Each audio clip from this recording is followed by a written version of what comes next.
Hi, y'all. Hope you're all doing well and staying healthy. I did my presentation on animal welfare in feminism. So, to get started, I wanted to give some common definitions. There are many definitions of feminism, but one of the most common ones is the equality of all people, regardless of gender, race, sexual orientation, nationality, age, etc.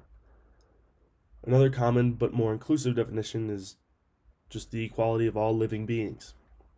And as you can probably tell, this definition stretches past only humans and extends to animals as well.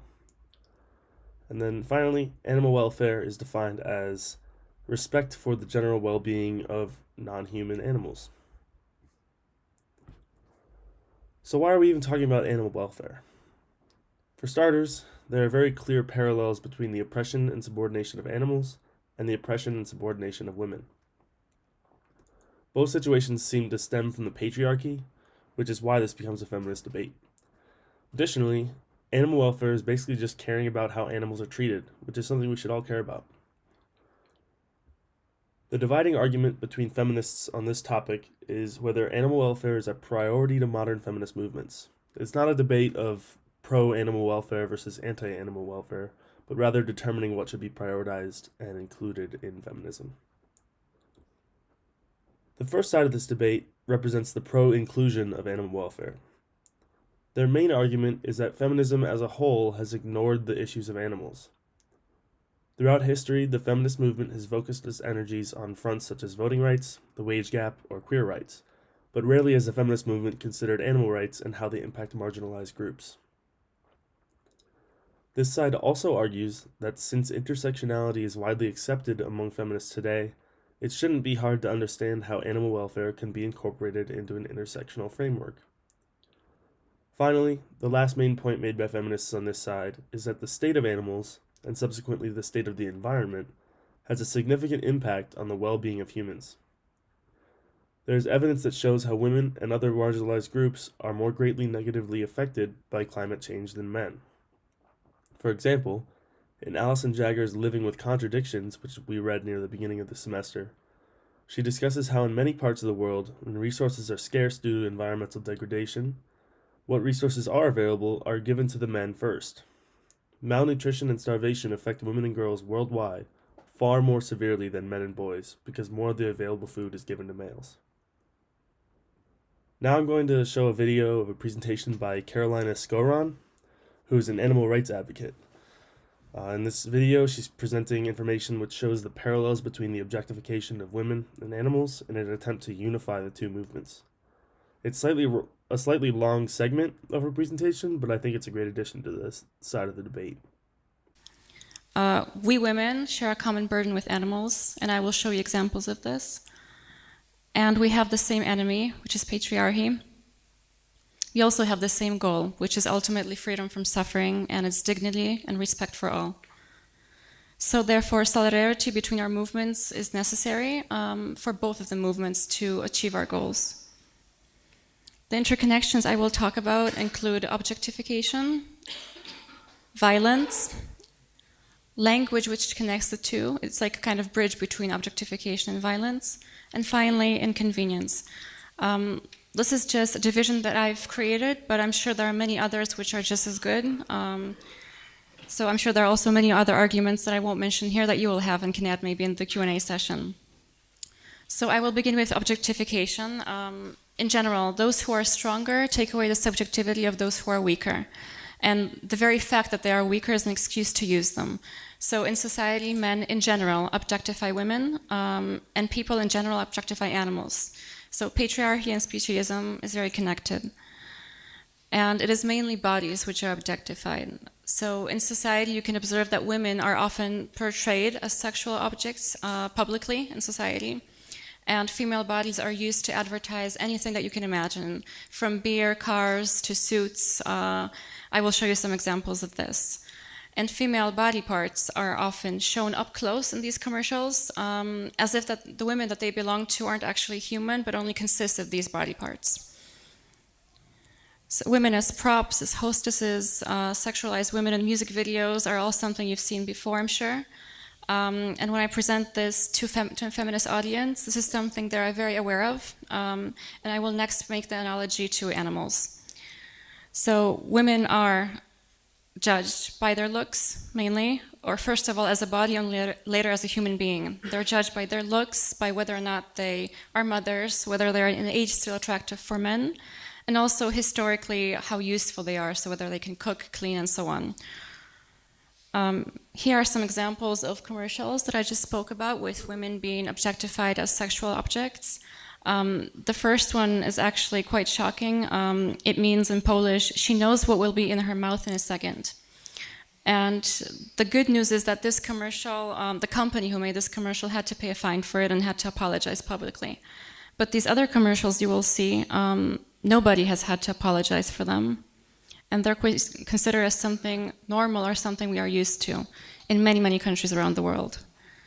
So even here on the right, there's an example of a commercial, a social one, about being an organ donor, which should actually be more sensitive to such issues. But it actually says, becoming a donor is probably your only chance to get inside her. And it uses a sexualized image of a woman here too. Some other examples, a car, a suit. You probably know many of these.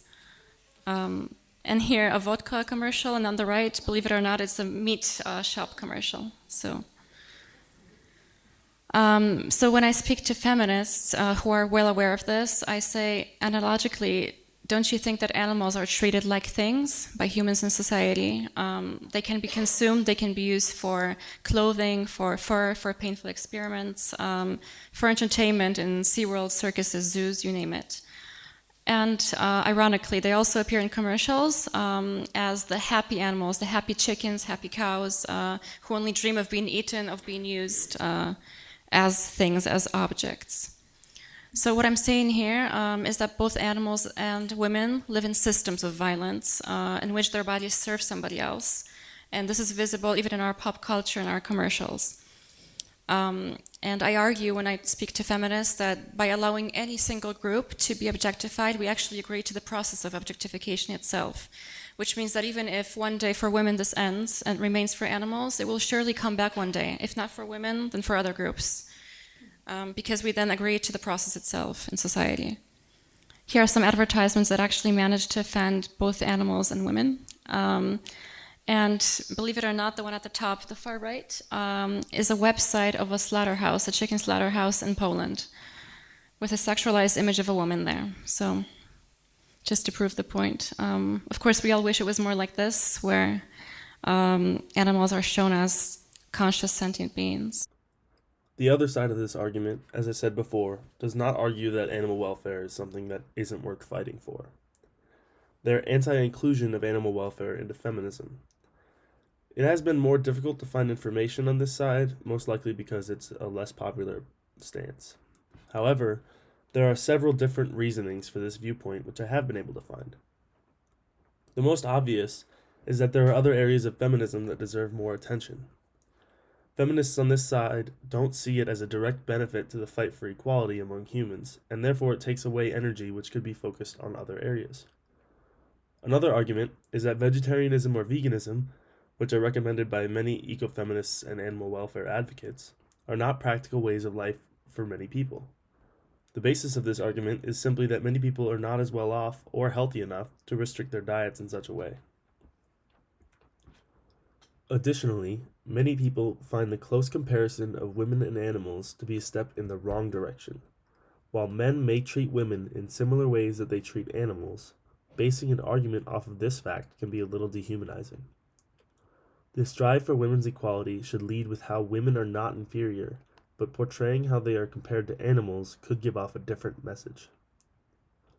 Several feminists also believe that cross-species comparisons like this take away from women's unique experiences as women.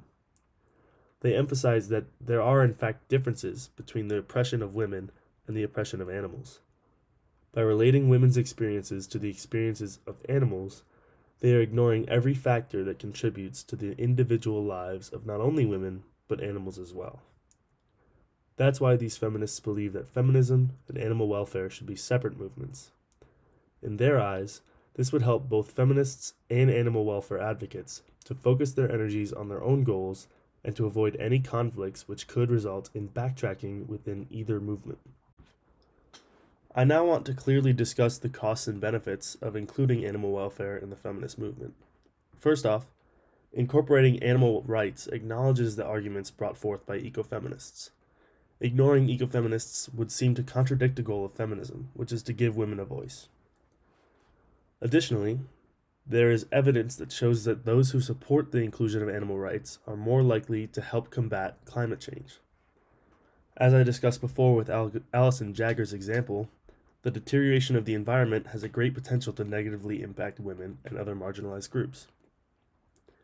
Here's a quote from Jagger where she states, "The casual relationships between women's subordination on the one hand and the mistreatment of animals or the degradation of the environment on the other remain insufficiently explored." On the other hand, what does the inclusion of animal welfare take away from feminism? When you put it in terms of prioritization, many feminists think it's wrong to focus energy on achieving equal rights for non-human species when not all humans even have equal rights. They believe we must focus on us before we transition to animals. Additionally, many feminists on this side see animal welfare as something that will never drastically change. With the level that our animal industries have reached, it's almost unimaginable that there would be such radical change resulting in the closing of factory farms and more people actually caring about how they impact the environment. With all of this, I ask what you all think. Do you see animal welfare as something that should be included or prioritized in the feminist dialogue? And can you think of other things that animal welfare adds to or takes away from feminism? Also, if you have any other information that you think I should discuss in my essay, please let me know. Thanks for listening, and I hope you all are doing well.